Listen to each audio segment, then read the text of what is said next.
우리가 계속해서 마가복음 함께 살피고 있는데요. 이틀이 지나면 이라고 되어 있습니다. 우리가 예수님의 지상 생애를 쭉 이제까지 살펴보았는데 마가복음이 예수님의 생애 전체를 우리들에게 보여주는 건 아니죠. 그리고 예수님이 공생애를 하셨던 3년을 우리에게 리얼하게 디테일하게 다 보여주는 건 아닙니다. 그러니까 만약 예수님의 생애를 성경이 다 기록했다면 아무런 일도 일어나지 않았던 날도 있을 거예요. 제가 왜 그렇게 생각을 하냐면 사람의 인생이 그렇잖아요. 늘 좋은 일만 있어도 안 되겠고 나쁜 일만 있었던 것도 아니죠. 희로애락 가운데 뭐 여러 가지 고비들도 있었고 너무 기쁘고 감사한 순간들도 있고 또 밋밋하게 지나간 날들도 있는데 예수님께서 아마 공생의 기간 동안 그 시간들을 다 펼쳐 보여주시지 않은 데에는 그만한 이유가 있을 것이다 라고 생각해요. 그러니까 뭐 사람 같아서 이런 게 아니고요. 말씀이 굳이 예수님의 공생의 3년을 다 보여줄 이유가 없었다. 이것으로 충분하다라는 거죠. 그래서 예수님의 생애의 마지막 포커스를 굉장히 긴박하게 다루고 있는데 이틀이 지나면 그 다음날 이렇게 이제 마가복음의 마지막 지상생애의 한 주간을 우리가 이제 살피고 마가복음은 끝이 날 겁니다. 다른 복음서를 보면 예수님이 지상생애, 공생애를 시작하시면서 6월절을 맞이한 것이 몇 번 나와요. 근데 마가복음에서는 한 번만 나옵니다. 처음에 6월절이자 마지막 6월절로 기록이 돼요.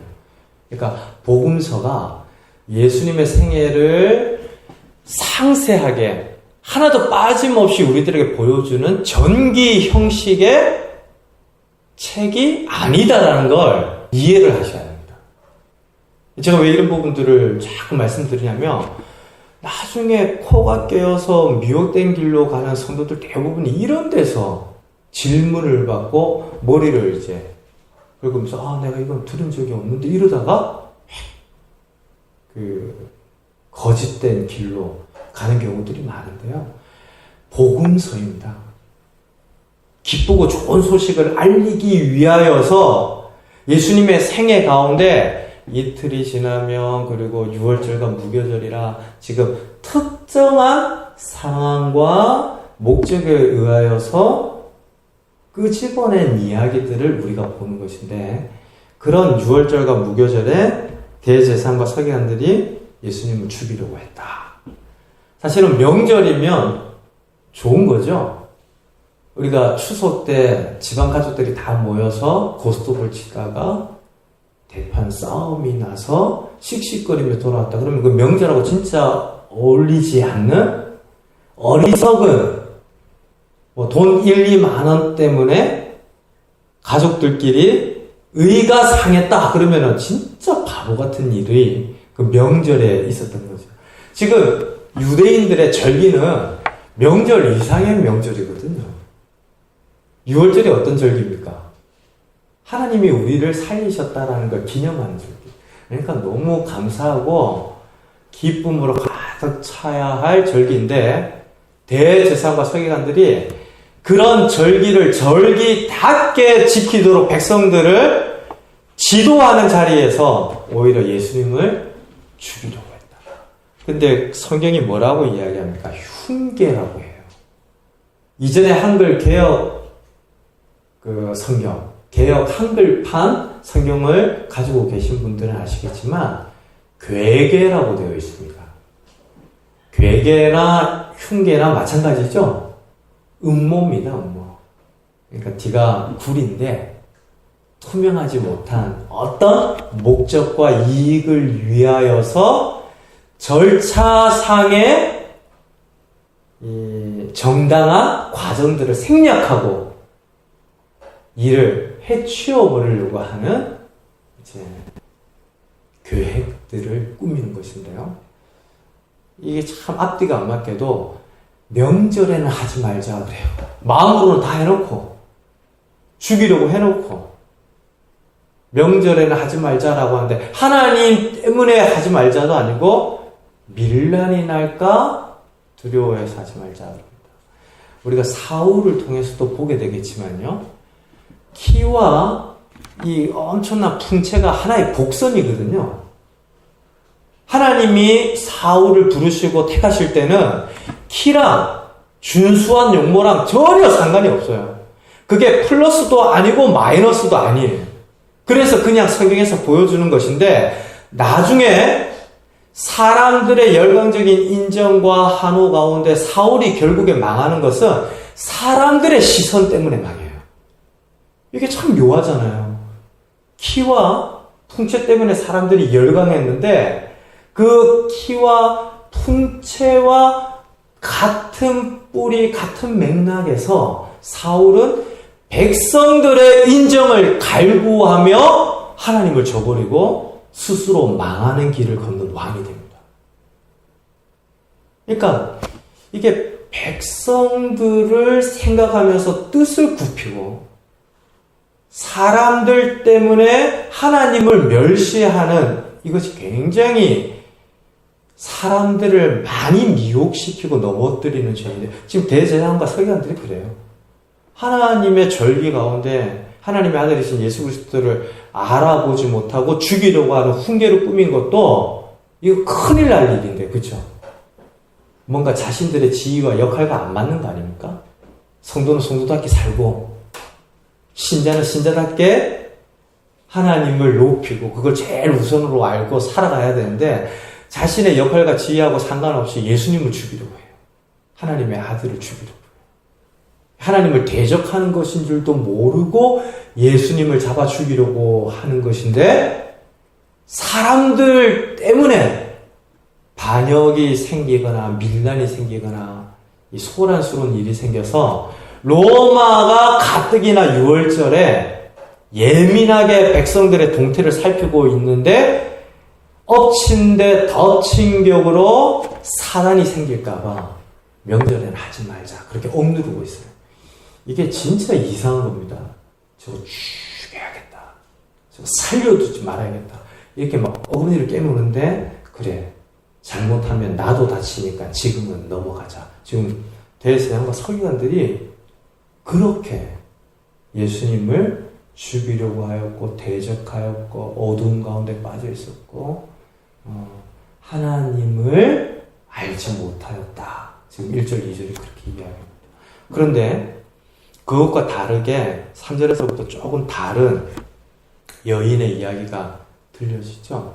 마가복음은 꼭 이런 여인들을 우리들에게 소개할 때 이름을 말하지 않습니다. 오늘 3절 한번 보세요. 같이 읽을까요? 예수께서 베다니 나병 환자 안 읽습니까? 다시요. 3절 예수께서 베다니 나병 환자 시몬의 집에서 식사하실 때에 한 여자가 매우 값진 향유 곧 순전한 나다 한 옥합을 가지고 와서 그 옥합을 깨뜨려 예수의 머리에 부으니 한 여자라고 이야기합니다. 보통 이 정도 되면 이 여자의 이름을 알 법도 해요. 그리고 9절 말씀 한번 보십시오. 내가 진실로 너에게 이르노니 온 천하에 어디서든지 복음이 전파되는 곳에는 이 여자가 행한 일도 말하여 그를 기억하리라. 이게 보통 일이 아니죠. 복음이 전파되는 곳곳마다 교회마다 말씀이 증거되어지는 곳곳마다 이 여자가 행한 일을 빠뜨리지 말고 꼭 이야기하십시오. 우리 그 사람 교회에서도 이것을 이야기하는데 사실은 한 3번째 이야기하는 것 같아요. 기억나십니까? 예, 기억은 못 하신다면 제가 좀 더 마음 편하게 이야기를 드릴 수 있지만 이 내용은 복음이 증거되는 곳마다 전하여지도록 되어 있습니다. 그 정도 되면 이름을 딱 남겨놓으면 더 좋겠죠. 더 선명하고 더 명확할 터인데 마가복음은 꼭 이런 여인들 이름을 안 남겨놓습니다. 혈루병 여인도 이름이 없었잖아요. 근데 왜 이름이 없는가? 무명의 사람들인가? 누구라도 그 자리에 있을 수 있기 때문에 누구라도 그 자리로 초청을 받고 있기 때문에 그렇습니다. 우리가 친구들과도 그런 이야기를 하잖아요. 야, 어디 식당에 가서 뭐 맛있는 식사를 했는데 너무 좋더라. 싸고 너무 맛있고 좋더라. 뭐 분위기도 좋더라. 금상첨화처럼 뭐 저렴하고 맛있고 분위기도 좋았다. 그러면 뭐 우리 이야기를 들으면서 어떤 반응이 생겨납니까? 어딘데? 나도 꼭 가봐야겠다. 이런 반응이 생기잖아요. 이야기가 그냥 이야기로 끝나는 것이 아니라 사람을 부르거든요. 세상의 이야기도 심지어 사람을 불러내는 초청장이 되는 경우들이 있는데 이 사건도 마찬가지예요. 이름을 딱 명확하게 기록해 두었으면 그냥 그 사람의 이야기고 내 이야기는 아닌갑다 하겠는데 마가복음은 그런 특별한 일, 복음이 증거되는 곳곳마다 기억되도록 하는 어떤 일들에 있어서는 사람의 이름을 기록하지 않습니다. 그것이 저의 이야기일 수도 있고 장로님의 이야기일 수도 있고 우리 김정미 시사님의 이야기일 수도 있고 누구라도 그 이야기에 가 있을 수 있기 때문에 이 여인이 행한 일이 뭐죠? 3절, 4절 보니까 순전한 나드 한 옥합을 가지고 와서 옥합을 깨뜨려 예수님의 머리에 붓습니다. 근데 이 나드 한 옥합이 굉장히 값진 거거든요. 얼마나 값지냐 하면 5절 보세요. 사람들이 화를 내면서 막 여자를 책망하는데 5절 같이 있습니다. 이 향유를 300데나리온 이상에 팔아 가난한 자들에게 줄 수 있었겠도다 하며 그 여자를 책망하는지라. 300데나리온 정도. 한 데나리온이 그 당시 노동자들의 하루 품삯입니다. 그래서 요즘 치면 굉장히 비싼 돈입니다. 얼마 전까지도 이 데나리온을 설명하면서 꼭 제가 예로 들었던 것이 5, 6만 원이거든요. 근데 오늘날 일용직 노동자들의 하루 품삯이 5, 6만 원 해서 일하는 곳이 거의 없는 것 같아요. 뭐 보통 뭐 10만 원 전후 이렇게 하는 것 같고요. 그래서 야, 뭐 연봉이 더 된다 그러면 더 사실은 하루 품삯이 커졌겠죠. 대체로 노동직 일용자들의 하루 품삯을 계산을 해도 300데나리온이면 얼마입니까?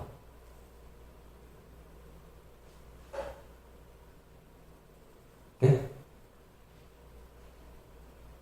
10만 원 잡은 거 얼마예요? 3천만 원 가까운 돈이죠. 그러면 1년 벌어서 하나도 안 쓰고 모아야 되는, 그쵸? 밥도 안 먹고 집도 따로 마련하지 않고 그 노숙해야만 모을 수 있는 돈인데 보통 한 2, 3년 뭐 이렇게 걸려서 모을 수 있지 않을까 생각이 되어져요. 근데 남자들이 그 정도였으니까 여자의 형편에서 비상금, 지참금 조금씩 모아서 이 정도 모았다. 그러면은 보통 이제 학자들이 하는 이야기로 10년 정도 걸리지 않았을까. 그녀의 평생이지 않았을까. 시집 온 이후에 그녀가 모은 가장 값진 것의 전체가 이 순전한 나드 한 옥합이지 않았을까 이야기를 합니다. 근데 그걸 깨트려서 머리에 부었어요. 이게 참 굉장히 깜짝 놀랄 만한 일인데요. 제자들이 흥분해서 막 욕을 하고 이 300데나리온이나 되는 걸 팔아서 가난한 자들에게 주어야지 했는데 예수님께서 뭐라고 하시죠? 7절 보십시오. 6절, 7절 같이 있습니다. 예수께서 이르시되 가만두라. 너희가 어찌하여 그를 괴롭게 하느냐? 그가 내게 좋은 일을 하였느니라. 가난한 자들은 항상 너희와 함께 있으니 아무 때라도 원하는 대로 도울 수 있거니와 나는 너희와 항상 함께 있지 아니하리라. 여인이 내게 좋은 일을 했다라고 합니다. 그러니까 300데나리온이나 되는 것을 낭비한 일이 아니라 내게 좋은 일을 했다라는 거죠. 사랑하는 성도 여러분, 앞으로 교회 사역 가운데 우리의 가정에서도 여러분들 잘 분별하셔야 합니다. 좋은 일을 하는 것과 낭비를 하는 것이 다릅니다. 지금 제자들이 웅성거리잖아요. 이렇게 비싼 것을 어떻게 이렇게 낭비하냐라고 이야기를 하는데, 예수님은 낭비한 게 아니라 좋은 일을 한 것이다 라고 이야기를 해요. 우리가 이런 지혜들을 잘 생각하고 분별하면서 우리의 인생도 살아가야 할 터인데요. 낭비는 막아야죠. 근데 좋은 일을 행할 수 있는 기회들은 우리들이 잘 선용을 해야 돼요. 요즘 그 스승의 날, 이제 학교에서 선생님들에 대한 선물들 굉장히 까다롭다고 그래요. 그래서 우리 문지사님 이야기였나? 현수막을 선물로 준비를 했다가 현수막을 걸지를 못해가지고 현수막 자체를 선생님께 전달을 했다라고 그래서 제가 이야기를 들으면서 엄청 웃었는데, 이게 좀 각박하고 좋은 면모의 어떤 전통들도 이렇게 사라지는구나. 물론 그게 너무 사람인지라 선생님도 사람이고 드리는 분들도 사람이고, 그래서 어느 정도 선이 있는 것도 아니고 형편이 있는 대로 빈부의 격차 그대로 또 전달이 되다 보면 선생님이 또 팔이 안으로 굽고, 그 자라는 아이들이 공평한 기회들을 잃어버리고, 그러니까 원천 차단하겠다고 그 선물을 받지 않도록 하는 것인데요. 점점 그것이 좋은 쪽으로만 영향을 줄 수 있을까 또 한편으로 걱정이 돼요. 그래도 세상 사람들이 주고받겠다라고 마음 먹으면 얼마든지 다른 방법도 있을 텐데, 하여튼 그렇게 공식적으로 정하고 나서 또 그래 수긍이 된다, 그럴 수밖에 없다 한편으로 동의하면서도 이렇게 오고 가는 마음의 표현들이 다 외면당하고 조심스러워지고 막혀버리면 결국에 사람 사이에 오고 가는 마음과 정도 더 각박해지지 않을까, 좀 조심스러운 거. 애들도 사실은 선생님께 그 감사한 마음을 전하면서 배워야죠. 배워야 더한 감사도 나누는 사람입니다. 그래서 어떻게든 편지든 다른 형태로든 선생님께 그런 마음들을 전달하도록 가르쳐 주시고 하는 것들이 굉장히 필요하다라고 생각이 되는데요. 지금 예수님께서 낭비한 게 아니다 그래요. 300데나리온이나 되는 걸 한 번에 깨트려서 부었으니까 제자들이 보기엔 낭비해요. 가난한 사람들 더 많이 도울 수 있는 돈인데, 그런 가치인데 그걸 그렇게 한 번에 쏟아붓느냐. 그런데 예수님은 좋은 일을 합니다. 누군가를 돕고 가난한 일을 돌보는 일은 계속 할 수 있다. 지금 300데나리온 때문에 화를 내면서 여인을 책망하는 제자들이 앞으로 평생 그 일들을 감당할 거다. 그러나 내게 좋은 일 한 이 여인의 섬김은 지금 아니면 할 수 없는 일이다. 예수님이 그렇게 좋다라고 보호를 하십니다. 지금이 아니면 할 수 없는 그 일들 놓치면요, 그거 어리석은 거예요. 노세 슬모노세 이런 차원이 아니고 그런 쪽으로 왜곡해서 생각하거나 듣지 마세요. 근데 지금 아니면 다시는 거슬러서 할 수 없는 일들은 결코 낭비일 수 없다라는 점에서 우리들이 조금 깨달아야 해요. 사람이 계획하고 준비하지만요, 그 계획과 준비를 허락하시는 분도 하나님이십니다. 그게 이 땅을 사는 성도의 믿음인데 내가 다 준비하고 설계하고 이 컨트롤해서 미래를 만든다. 그건 굉장히 하나님 편에서 볼 때는 위험한 발상이에요. 여러분들이 지금 이 땅을 살아가는 날 동안 앞으로 장차 다가올 미래를 준비하는 것도 꼭 필요한 일입니다. 제가 여름날 배짱이처럼 놀자 이런 거 아니에요. 젊은 날 이런 이야기를 안 해도 돼요. 왜냐하면 요즘은 20대 청년들부터 아주 눈치가 빨랐어요. 하여튼 이 세상 모든 사람들이 그렇지만 자기 자신을 돌보는 일에는 온 힘을 다해요. 죽을 힘을 다합니다. 그건 하지 말라고 해도 해요. 근데 정말 지혜로운 건 그와 같이 자기를 돌보는 일도 하지만 그 가운데 좋은 일을 할 수 있는 기회와 부르심과 어떤 헌신에 있어서는 낭비다 이렇게 생각하면 안 된다는 겁니다. 그러면 은퇴하기 전에는 주의 일을 못합니다. 직장 그만두기 전에는 교회 일을 못해요. 세상 사람들의 방식으로 생각을 하면 주중에 학생들도 경쟁력이 없잖아요. 수요, 금요 예배 드리고 주일 예배까지 드리고 그러면 물리적으로 4시간이나 다른 하나님을 믿지 않는 아이들보다 공부를 못한다라고 여기면 안 되는 거잖아요. 오늘날 직장인들도 마찬가지예요.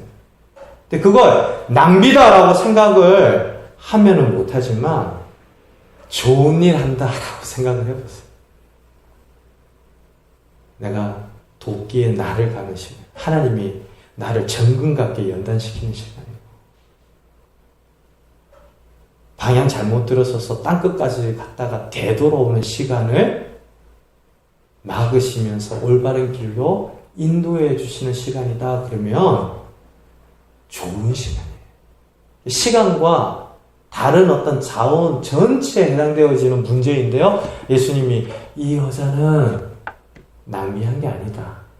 그렇게 막아주십니다. 어떤 면에서 좋은 일 했다라고 하는 겁니까? 8절 한번 같이 읽을까요? 그는 힘을 다하여 내 몸에 향유를 부어 내 장례를 미리 준비했다.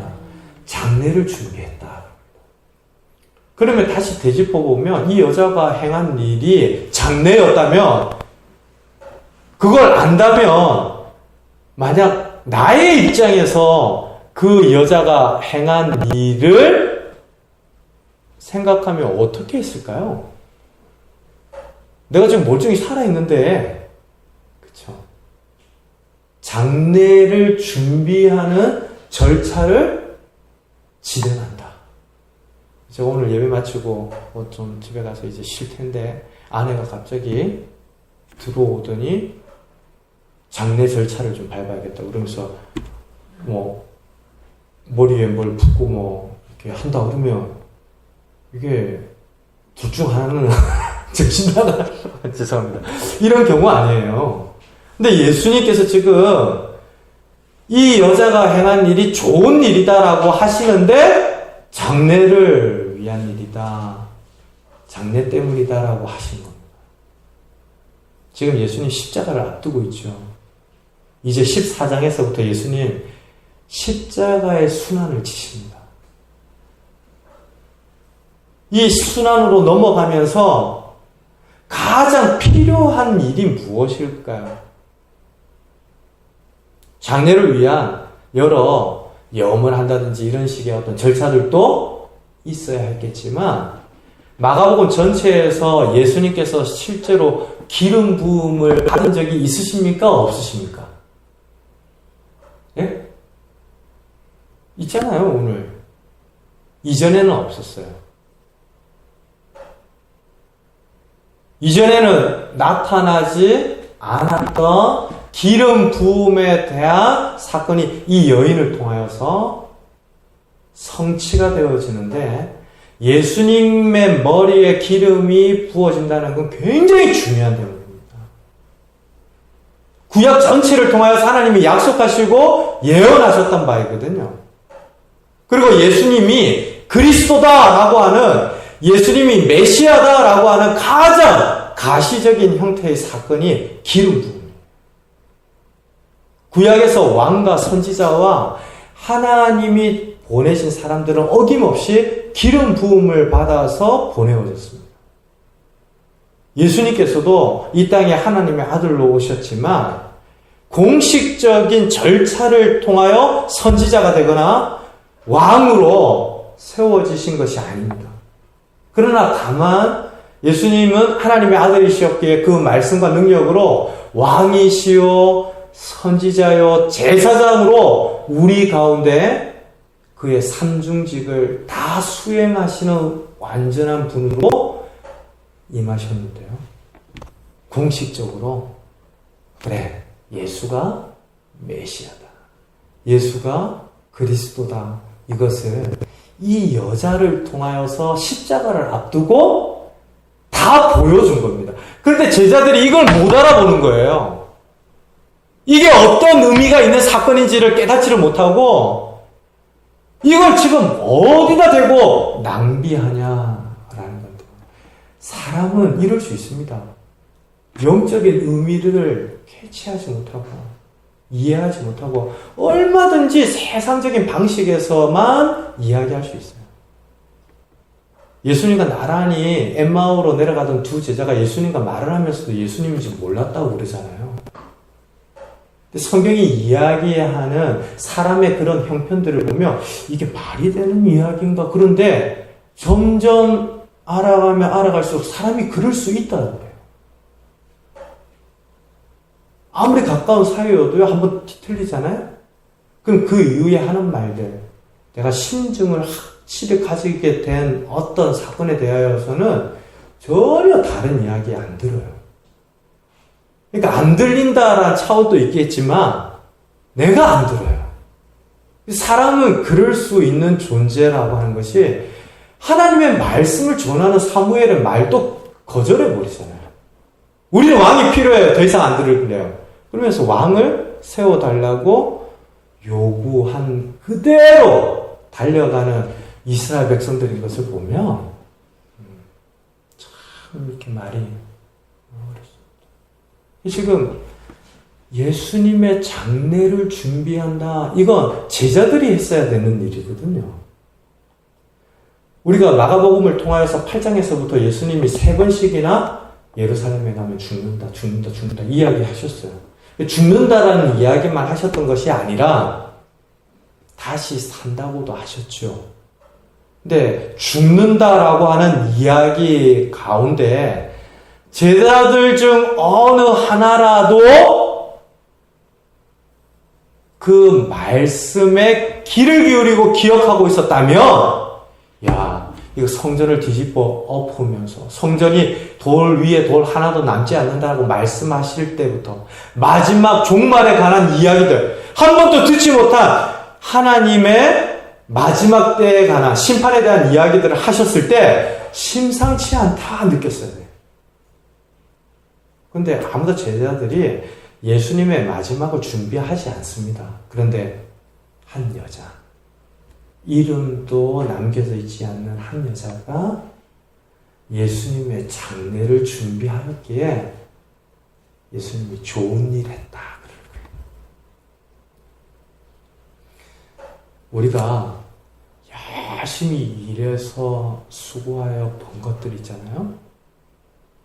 정말 도움이 필요한데 도움이 없어 어려워하는 누군가를 생각하며 나누기 시작하면 그게 예수님 편에서 볼 때는 누구에게 한 일이라고 말씀하실까요? 네? 가난한 사람에게 한 일이다 이렇게 간주하지 않으시고 내게 행한 일이다 라고 간주를 하세요. 왜냐하면 마지막 때의 심판에 막 양과 그 연수를 분리하고 축복을 하시거든요. 근데 너희가 내가 굶주렸을 때 먹을 것을 주었고 헐벗었을 때 입을 것을 주었다. 아니 주님, 우리가 언제 그렇게 했습니까? 우리는 그런 일 한 적이 없는데요. 근데 예수님 그러시죠. 지극히 작은 자에게 행한 그 일이 나에게 행한 것이다. 그러니 오늘 우리가 살아서 이 땅을 지혜롭게 산다라고 하는 것이 진짜 어떤 방식이어야 하는 것인지를 고민해야 합니다.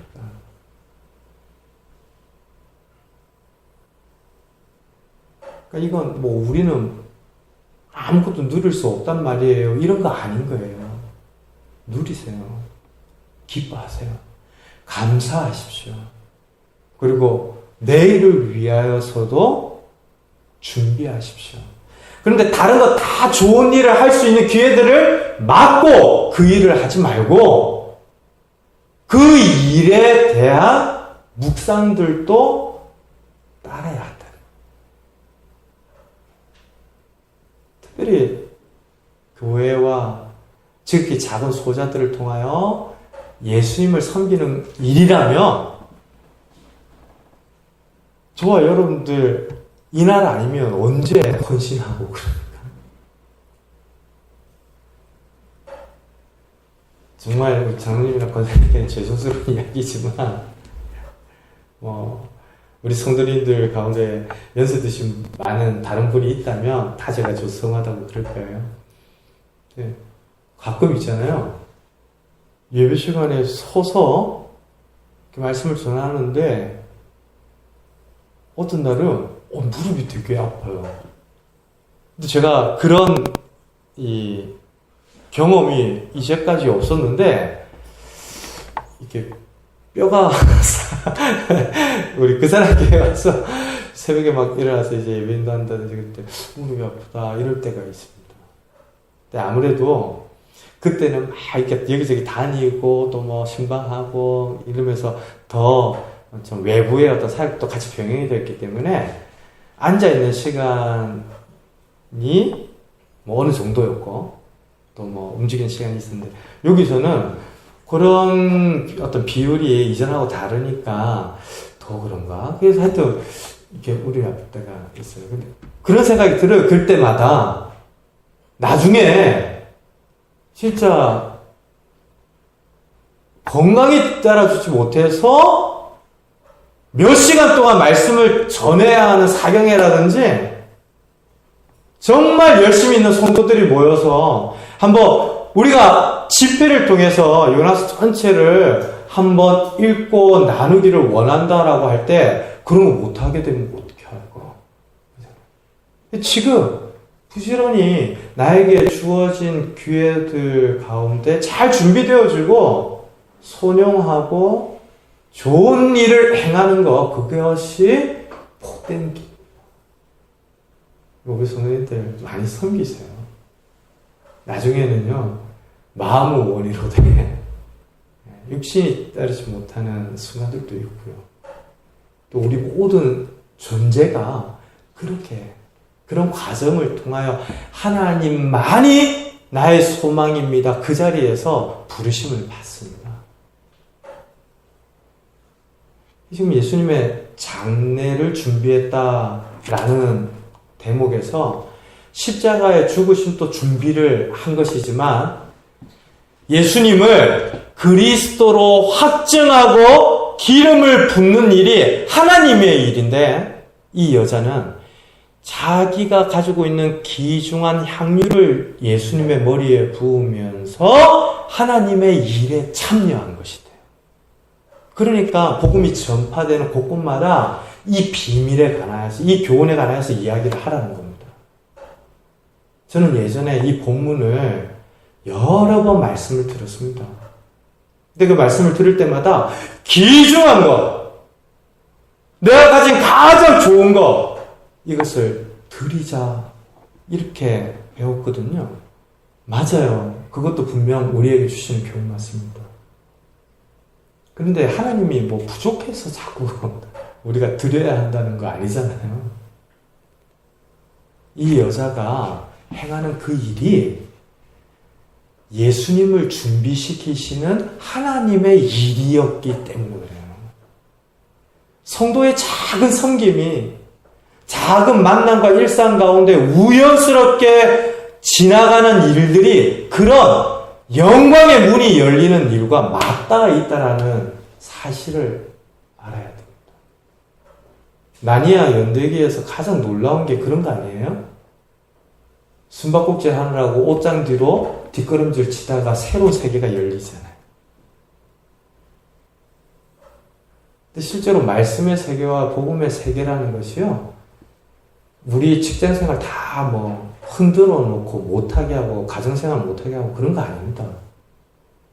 그곳이 그 사랑 교회가 되도록 하는 비밀의 문이 있다라는 것을 끊임없이 가르쳐 주는 것이죠.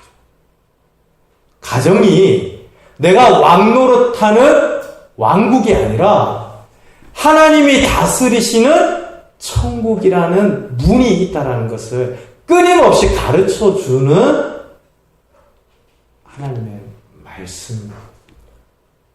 그러니 예수님이 준비되는 일도 그렇고 하나님이 예수님을 준비시키는 그 일에 이 여인이 향유를 붓는 그 일과 더불어서 쓰여지게 되었는데요. 300데나리온이 뭡니까? 그 일이라면. 더한 투자도 낭비가 아니죠. 앞으로 교회 가운데 진짜 아껴야 될 것들 아낄 겁니다. 근데 사람을 섬기고 누구를 돕는 일을 인색하게 하지는 않을 거예요. 아니, 하나님 허락해 주시는 안에서 우리에게 주신 만큼. 그래서 우리도 지금 지난번에 결산을 받잖아요. 한 600 정도 있는데 우리 교회도 100 이상을 쌓지 못하도록 계속 이렇게 구제를 하고 섬겨야 할까? 이런 생각도 나중에 기회가 되면 그렇게 우리 공동체가 섬기는 교회로 하나님께 쓰여져도 좋겠다라는 생각 들어요. 건물 없어도 되잖아요. 그렇죠? 우리 자녀들 결혼할 곳은 꼭 있어야 될 것 같아요. 결혼을 예쁜 예배당에서 하면 좋을 것 같아요. 빌리면 돼요. 우리 교회 건물이 아니라고 부끄러울 것도 없고, 우리 교회가 내세울 만한 교회 건물이 없다는 걸 부끄러워할 그런 거 아니에요. 우리에게 주어진 좋은 섬김과 수고를, 좋은 일을 택하는 지혜 안에서 감당하는 저와 여러분들 되시기를 주님의 이름으로 축원드립니다. 그 앞에 대제사장과 서기관들이 예수님 죽이려고 했잖아요. 그리고 이 여자의 이야기가 끝나고 난 다음에 가룟 유다가 예수님을 팝니다. 앞뒤로 샌드위치 구조예요. 앞에서도 덮고 있고 뒤에서도 막아서고 있습니다. 근데 그 안에 한 여자가 예수님께 향유를 부은 그 이야기가 너무나 빛이 나는 섬김과 사랑과 사역의 본으로 우리들에게 나타나 있는데요. 9절 말씀 우리 같이 한번 읽을까요? 시작. 내가 진실로 너희에게 이르노니 온 천하에 어디서든지 복음이 전파되는 곳에는 이 여자가 행한 일도 말하여 그를 기억하리라. 예. 누군가에게 기억된다는 건 귀한 일이죠. 기억되는 만큼 사람은 산다, 이런 이야기 있는데, 그건 하나님 없이도 하는 이야기니까 차치하고라도요, 하나님이 기억하시는 거예요. 예수님이 그를 기억해라 라고 하신다는 거예요.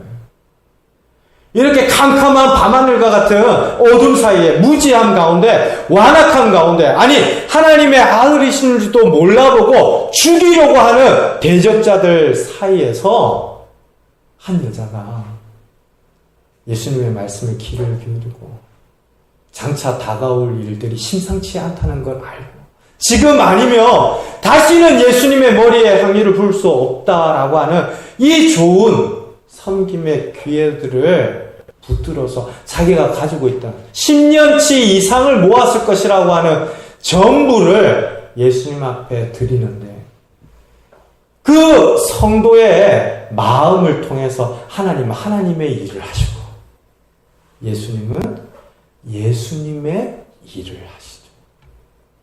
저와 여러분들이 이번 한 주 행하는 그 일이 하나님의 일이 되기를 축복합니다.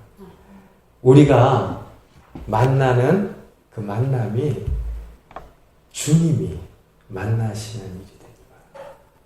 왜 문희사님 또 주중에 한자들 많이 보죠? 네. 어떤 말로 격려하고 축복하느냐 이것이 지혜로운가 지혜롭지 못한가 별것 아닌 차이인데 전혀 다른 세계의 문을 열잖아요. 근데 오늘 한 특정한 성도님의 사항이 그런 것이 아니라 우리 모두가 그렇단 말이죠. 우리가 이 밤하늘과 같은 세상에서 빛과 소금으로 부르심을 받았습니다. 이 여인이 행한 일의 의미를 자기가 좋은 귀중한 걸 드렸대 이런 차원에서만 보지 말고 물론 귀중한 것을 드렸을 뿐만 아니라 예수님의 말씀을 기억하고 예수님의 준비에 참여했구나. 하나님의 기름 부으심의 도구가 되었구나. 나도 그렇게 쓰여지길 기도해야겠다. 그런 마음으로 이번 한 주를 살고 또 각자의 삶의 자리에서 아름답게 쓰임받는 저와 여러분들 되시기를 주님의 이름으로 축원드립니다. 우리 같이 한번 기도하겠습니다.